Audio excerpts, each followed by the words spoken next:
NBA next season power rankings. Where do the Mavs come in? And what are their top questions going into the offseason as well? We'll discuss both those things. Segments brought to you by Window Nation. It's brought to you by Cars for Kids. Donate today, carsforkids.org. And it's brought to you by the Frankels. Life is unpredictable. Accidents happen. If you're hurt in an accident and it's not your fault, call the Frankels 214 or 817-333-3333. Jump online to frankelfirm.com. Yes, Mavs power rankings just lost in the finals. Should they be higher than the Nuggets is the question. ESPN has put this together with their panel of experts. Boston number one. I don't think anybody is going to pick a fight with you over that at all. I think Sam Hauser with a team option is like the biggest contract thing they have. There's a massive piper to be paid for them in next summer. I don't think they're going to be able to keep it together beyond that, but at least for one more year. Boston's scary. Then they have Denver coming in at number 2. The Mavericks, number 3, pointing to Derrick Jones Jr. And I think that's a massive signing right there. You bring Jones Jr. back.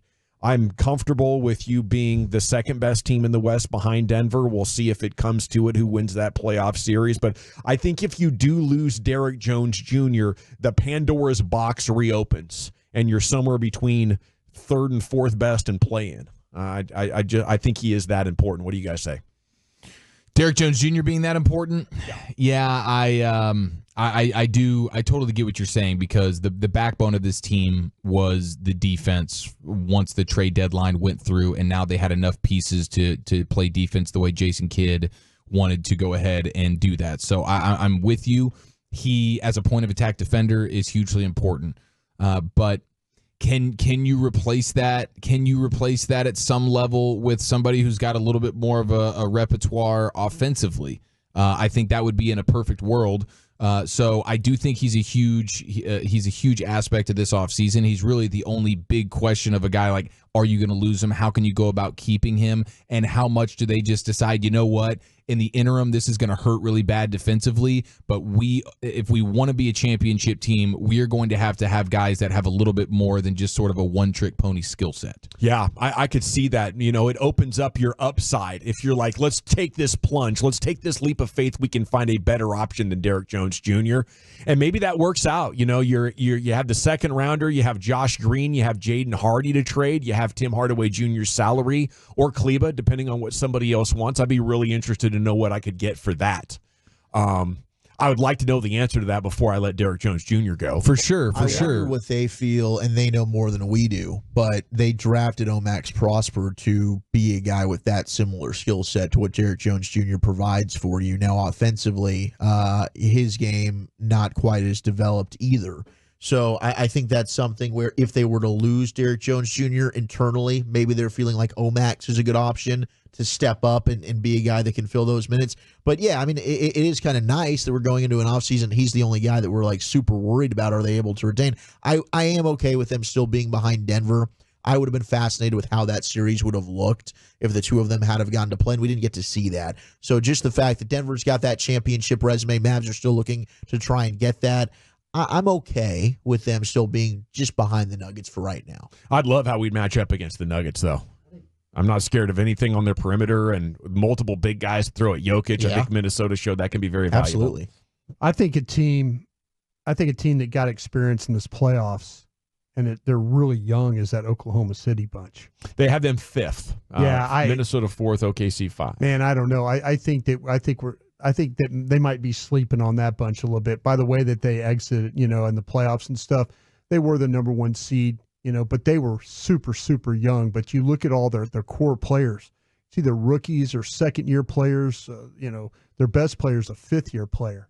They have $33 million in cap space. And they're a lot expected to make picks. a run at the free agent center, Isaiah Hartenstein from the Knicks. Be a great fit for them. And Sam Presti is probably the best front office executive that we really just don't give enough credit to. I mean, what he's been able to do, he built the original Thunder team with those 3 MVPs on it that went to the finals, and then totally rebuilt it to now where they were just the 1 seed in the West. Mavs knock them out. But absolutely, I think they're the 3rd biggest contender right now behind Denver and Dallas. I want to look at number 7, Milwaukee, as well, and I think there's a Mavs tie-in here because they bring in Lillard who I think you could say is a decent comp, very different games in how they attack, but to Kyrie Irving.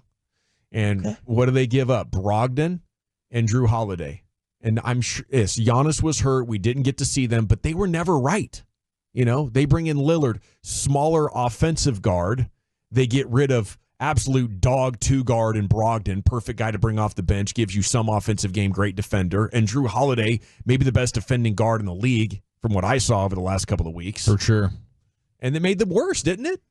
That's an For old, Milwaukee? Yeah. Way worse. Yeah, but that's an old team too. A lot going on there. Yeah, I mean, like Brook Lopez, 15 years. Giannis is at 10. Lillard at 11.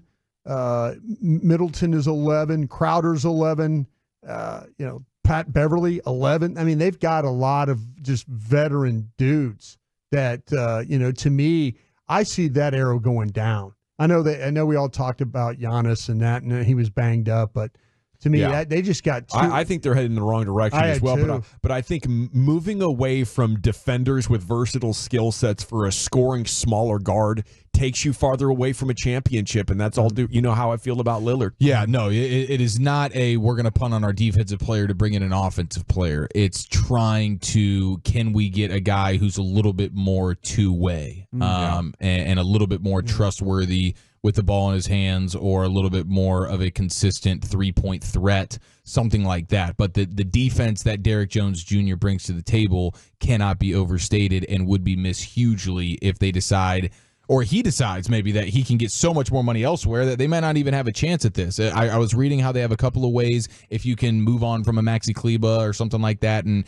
you can open up a little bit more money to give Derrick Jones Jr., but it's not too much more. So they might not even really have much of a decision to make here if he's going to make the decision, but his defense will be missed in a huge way, and they will be doing everything they can by the trade deadline to get that back and hopefully a little bit of offense. Yeah, they're going to have to get very creative and find willing partners to dump salary, basically give players to teams, maybe even, throwing in a future second-round pick or something in order to entice them to do that, which might be attractive if you're purely a rebuilding team. Maybe you want a veteran like Tim Hardaway Jr. on your team. But the big thing here is Derrick Jones Jr. is going to have to want to be on the Mavs so bad that maybe he ends up taking less, significantly less, for at least 1 year.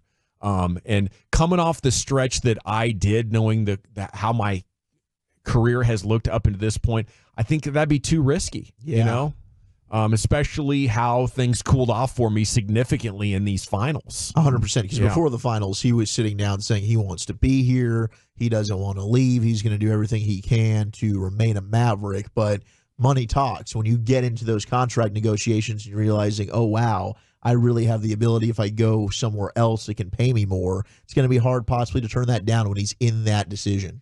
He's such a great defender, though. Fantastic. I mean, there's no way you get through the Clippers or the Thunder, I think, without Derrick Jones Jr. No way. And I just, leaning on a rookie, Max Prosper, to play on-ball defense at that level, it's taken Derrick Jones Jr. 6 or 7 years in the league with that frame and that quickness to get to that level where he can defend guys, amongst the best. So it's risky, but it might be what you need in order to ultimately take that next step, because it's the well-rounded skill sets. And for as much as Derrick Jones Jr. does better than what Dorian Finney-Smith and Reggie Bullock were able to do for you a couple of years ago, it still needs to be enhanced slightly to be part of a championship rotation, I think.